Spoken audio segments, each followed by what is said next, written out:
The focus this time is on the incredible Phantom. The F-4 Phantom II is still in service with about 8 nations.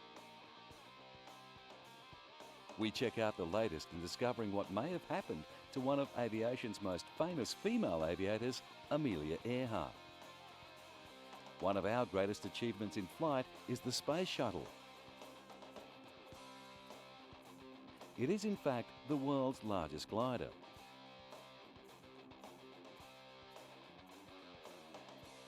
We take a look at the test program of this most incredible machine. 40 years since the fabulous Phantom first took to the air on May 27, 1958. The F-4 Phantom II aircraft, which still flies in defence of 8 nations, was retired in 1996 from US military forces, ending a record-studded 38-year career. The aircraft flew every traditional military mission: air superiority, close air support, interception, air defence suppression, long-range strike, fleet defence, attack and reconnaissance. Heading 230, indicating 1.16 out. It could fly short training missions or 4 to 5 hour sorties as a wild weasel in search of anti-aircraft defence systems. It starred in both the Vietnam War and Operation Desert Storm, with a record of 280 air-to-air victories and the destruction of more than 200 anti-aircraft sites. It has been flown by the defence forces of 11 other nations: Australia, Egypt, Germany, Great Britain, Greece, Iran, Israel, Japan, South Korea, Spain and Turkey.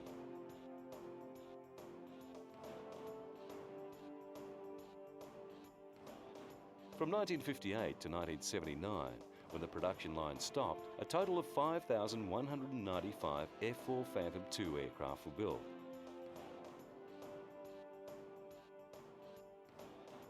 Of those, 5,057 rolled off the McDonnell aircraft production line in St. Louis, Missouri.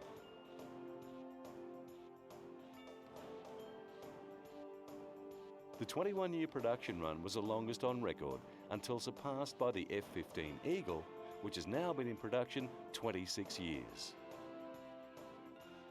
The two-place twin-engine supersonic F-4 Phantom II flew at Mach 2 and could carry a payload of up to 16,000 pounds of bombs, rockets, missiles and guns.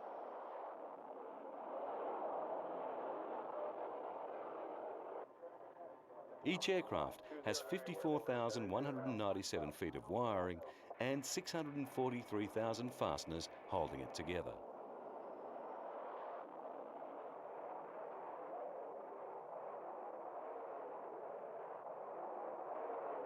More than 800 F-4 Phantom II aircraft are still on active duty with the defence forces of 8 nations: Egypt, Germany, Greece, Israel, Japan, South Korea, Spain and Turkey. Almost 100 Phantoms that have been converted into QF-4 drones and missile targets still serve the US Navy and Air Force. Contact at 10, left 53. Israel, Japan and Germany have upgraded their Phantoms with new avionics and capabilities. Greece awarded an avionics upgrade contract to Daimler-Benz of Germany in 1997.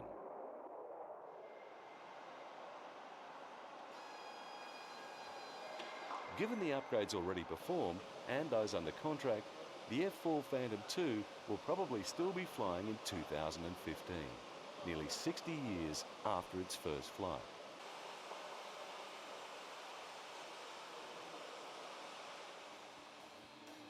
A common denominator of the past naval aircraft, and perhaps even tomorrow's naval assault aircraft, is the Vulcan cannon. The M61 20mm Vulcan is an externally powered 6-barrel rotary firing gun, having a rate of fire of up to 7,200 SPM. The 6 rotating barrels contribute to long weapon life by minimising barrel erosion and heat generation. The gun's rate of fire, essentially 100 rounds per second, gives the pilot a shot density that will enable a kill when fired in 1-second bursts. The M61 20mm cannon is a proven gun, having been the US military's close-in weapon of choice dating back to the 1950s. This is a story about a glamorous heroine and her baffling disappearance. Amelia Earhart was beautiful and much loved by the American public as the world's finest female aviator of the 1930s. Amelia set many airborne milestones, and as the first woman to fly solo and non-stop across the Atlantic, she received the Distinguished Flying Cross from the US Congress, the Cross of Knight of the Legion of Honor from the French government, and the Gold Medal of the National Geographic Society, which was presented to her by US President Herbert Hoover. Yet even today, Amelia is still newsworthy, thanks to her mysterious disappearance on July 2, 1937. Earhart was attempting to become the first woman to fly around the world. She and her navigator Fred Noonan had covered about 22,000 miles of the journey. The remaining 7,000 miles involved island hopping across the vast Pacific Ocean. Just 3 weeks before her 40th birthday, on July 2, 1937, at midnight GMT, Earhart and Noonan took off from Lae with enough fuel for 21 hours of flying. Their intended destination was Howland Island. They never arrived and disappeared without trace. Their last positive position was over the Nukumanu Islands, about 800 miles into this leg of the journey. The US Navy launched a weeks-long search of 250,000 square miles of ocean around Howland. It was at the time the most extensive, expensive air-sea search ever mounted. No trace was ever found of the plane, and over time, many theories regarding Amelia's disappearance evolved. Nauticus Corporation, the Maryland-based underwater exploration group responsible for finding the Titanic, attempted to find the remnants of the Lockheed Electra plane Earhart flew on her fateful journey. Nauticus believed the plane was lost in the ocean and used sonar equipment to search a 650 square mile area that may yet hold the answers to the Amelia mystery. The group lowered a sonar listening device called Nomad over the side of a ship and trailed it behind the ship at an angle, collecting sonar data as it crisscrossed the surface of the ocean floor. It was hoped an acoustical map of the area would indicate whether the plane was there or not. But the $3 million search was plagued with technical difficulties linked to the extreme depth of the water and was eventually called off. Although Amelia achieved much in aviation, her early death and the mystery surrounding her overshadowed the achievements of other female pioneers. Among them was Amelia's friend Jackie Cochran, who died on August 7, 1980. Her aviation accomplishments never gained the continuing media attention given to Amelia Earhart. Nonetheless, Jackie Cochran ranks as one of the greatest aviators ever, and a woman who frequently used her influence to advance the cause of women in aviation.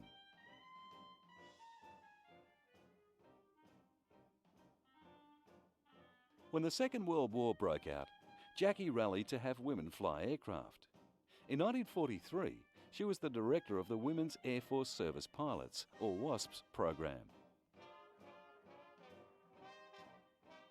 Their job was to fly the planes from factories to the place of shipment for active duty. At this time, some women also test flew aircraft. Here at the Grumman factory, women pilots are test flying the Hellcat. Thanks to this program, Jackie Cochran was awarded the Distinguished Service Medal for services to her country during World War II.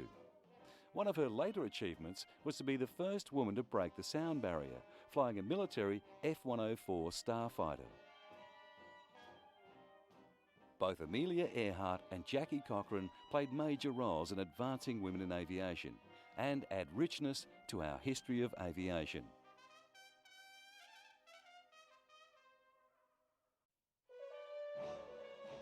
A space shuttle this may be, but it's also the world's largest glider. The Space Shuttle Enterprise, NASA Orbiter Vehicle Designation OV-101, was the first space shuttle built for NASA. It was constructed without engines or a functional heat shield, and was therefore not capable of space operations. Its purpose was to perform test flights in the atmosphere.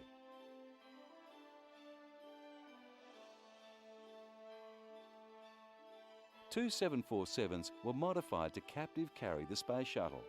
One is a 747 acquired in 1974 from American Airlines.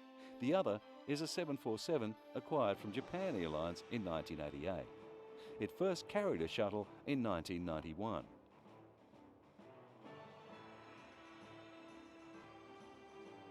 The first job was to hoist the shuttle up a massive tower and place a jumbo underneath the shuttle. Then carefully lower the shuttle onto the jumbo's back.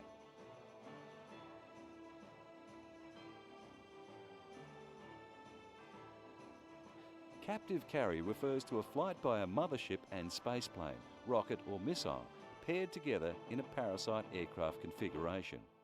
The two are not separated in flight, as would occur during an air launch.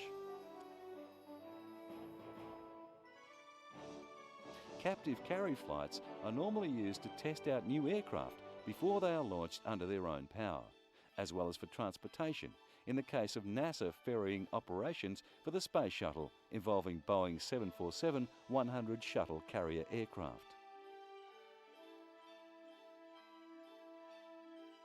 Construction began on the first orbiter on June 4, 1974. Designated OV-101, it was originally planned to be named Constitution. However, a write-in campaign caused it to be renamed after the Starship Enterprise featured on the television show Star Trek. The design of OV-101 was not the same as that planned for OV-102, the first flight model. The tail was constructed differently, and it did not have the interfaces to mount OMS pods. A large number of subsystems, ranging from main engines to radar equipment, were not installed on this vehicle, but the capacity to add them in the future was retained. Instead of a thermal protection system, its surface was primarily fiberglass. These flight tests of Enterprise were crucial to the shuttle program. The shuttle had to be able to operate in space and, most importantly, carry out the glide around the world and land.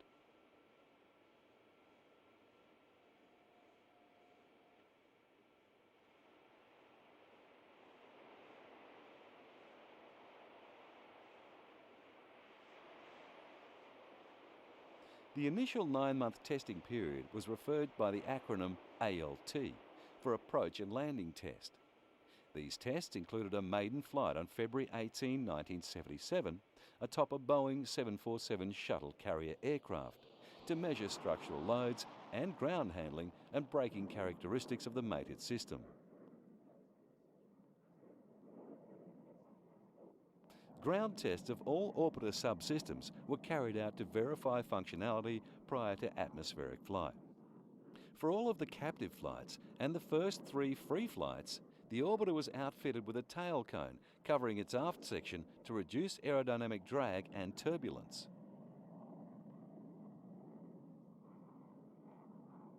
With the shuttle mounted on top of the 747, the airflow to the tail fin was disrupted, so the jumbo underwent some major surgery and had a twin tail arrangement added. The fins solved the problem. The problem would be worse when the shuttle was flown without the tail cones in later testing. The mated Enterprise SCA combination was then subjected to 5 test flights with Enterprise unmanned and unactivated. The purpose of these test flights was to measure the flight characteristics of the mated combination. These tests were followed with 3 test flights with Enterprise manned in order to test the shuttle flight control systems. Finally, Enterprise underwent 5 free flights, where the craft separated from the SCA and was landed under astronaut control. These tests verified the flight characteristics of the orbiter design and were carried out under several aerodynamic and weight configurations. The jumbo was put into a shallow dive and the separation took place.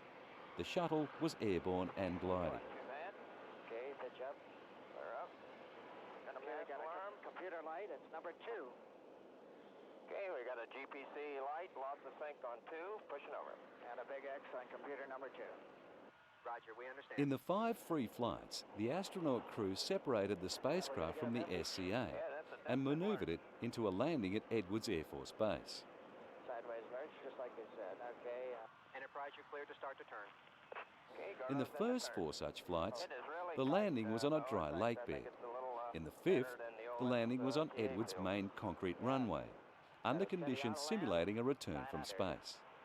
The last 2 free flights were made without the tail cone, which is the spacecraft's configuration during an actual landing from Earth orbit. 200 feet, 290. Okay, the gear is coming down at 270. These flights verified the orbiter's pilot-guided approach and landing capability, also demonstrating the orbiter's subsonic terminal area management auto-land approach capability in preparation for the first manned orbital flight. The flights demonstrated the orbiter's ability to approach and land safely with a minimum gross weight and using several centre of gravity configurations. Just overlap about 2 feet, 185. You're on. Okay, speed brakes. Speed brakes are coming. About 10 feet. Speed brakes are halfway up. We'll see you, babe. Okay, I got 130 knots. Okay, that's great. 120. With the completion of critical testing, Enterprise was partially disassembled to allow certain components to be reused in other shuttles. Then it underwent an international tour, visiting France, Germany, Italy, the United Kingdom, Canada, and the United States of California, Alabama, and Louisiana. On November 18, 1985, Enterprise was ferried to Washington, D.C., where it became property of the Smithsonian Institute. This is the last of the test flights, and it demonstrates the enormous strain this piggyback arrangement put on the tail section of the jumbo. Here we see the shallow dive of the jumbo and the separation of the shuttle. Body prep set. Good. Okay, pushing over. Okay. Okay, Joe, we're configured. Despite a small mistake by the pilot, which resulted in a bumpy touchdown, the flight was uneventful, and the series was closed and preparation for spaceflight went into full swing.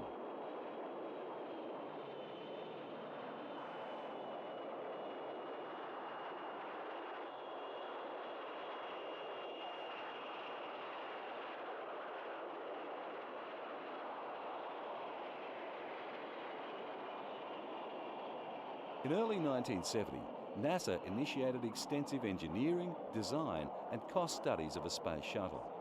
These studies covered a wide variety of concepts, ranging from a fully reusable manned booster and orbital to dual setup strap-on solid propellant rocket motors, and an expandable liquid propellant tank. On January 5, 1972, President Richard M. Nixon announced that NASA would proceed with the development of a reusable, low-cost space shuttle system. Now here is an interesting little aircraft. It's a Boeing spotter plane, and although designed for military purposes, it could have been used in many private sectors of aviation.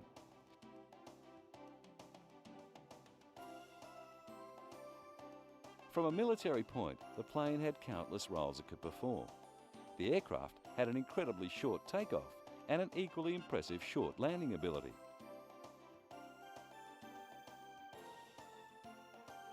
Its stall speed was so low, it seems it could just hang in the sky. But it had another trick. When it was not in the air, it could be folded up.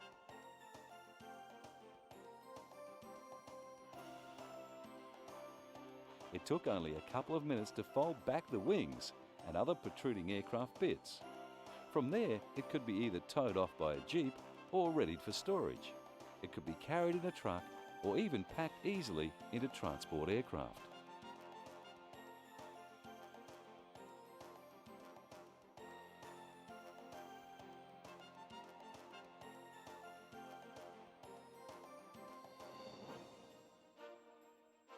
The design was simple but very effective, and the designers had done a complete job. There were restraints for everything, and everything worked properly. It was just a very simple little plane that was portable, yet still flew exceptionally well. Although it must have been strange flying the craft, knowing that it was designed to actually fold up.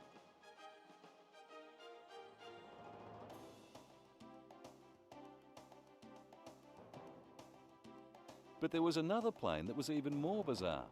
This is a fully inflatable aircraft. It arrives on the airfield in a bag and is totally collapsible. The Goodyear Tire Company designed and built the plane. Basically, it's a winged-powered balloon. If the fact that the aircraft looks strange put pilots off the concept, the very basic and rudimentary control devices surely must have put off many pilots. But it all worked very well.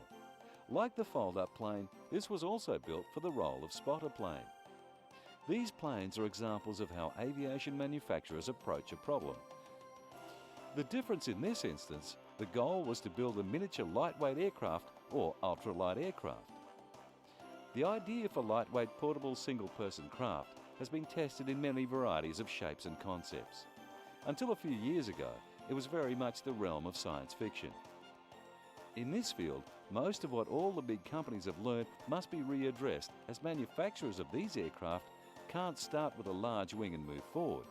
This field is a unique area in aviation. So, to fill the requirement, fold-up planes, inflatable craft, gyro or mini choppers, and even rocket belts have been tested.